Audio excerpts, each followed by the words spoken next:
Bah gros, excuse-moi. Ouais. Est-ce que tu sais où est ton compost pour le citron? Non, mais tu vas pas jeter ça. On a l'habitude de jeter ça à la poubelle, mais moi, je vais te montrer qu'on peut utiliser tout dans les citrons. Jean-Christophe, Ouais. regarde qu'est-ce qu'on a trouvé.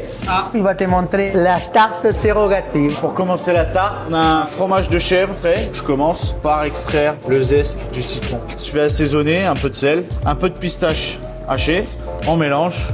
Une fois qu'on a râpé, on récupère l'albédo. C'est toute la partie blanche entre la pulpe et la peau du citron. Toute l'albédo, on la met dans une casserole. Départ eau froide, vous faites bouillir entre 6 et 11 fois, vous changez l'eau à chaque fois. À la fin, il n'y a plus de fibres et c'est comme une texture de confiture. La troisième étape, vous prenez tout et on va juste le tailler en fine brunoise. Vous le remettez dans le bol.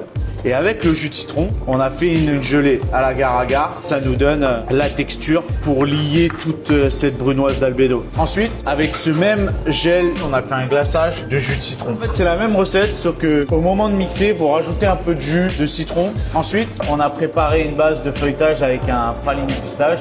Vous cuisez à 160 degrés pendant 35 à 40 minutes au four. Quand elle sort, vous étalez le praliné pistache. C'est juste des pistaches mixées avec un peu d'huile. On va passer au montage de la tarte maintenant qu'on a tous nos ingrédients. Vous reprenez votre base avec le chèvre, la crème pistache et le sel et vous recouvrez toute la tarte.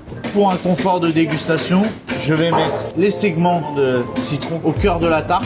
On a fait un petit voile d'albédo. On a pris un carton sur lequel on pose les gâteaux. On a étalé notre albédo en couche fine. On l'a mis au congélateur un quart d'heure, 20 minutes. Moi, je vais juste venir le déposer sur la tarte et en revenant à température, il va exactement épouser la tarte. À la fin, avec le glaçage, vous la lustrez pour lui donner ce côté brillant et gourmand.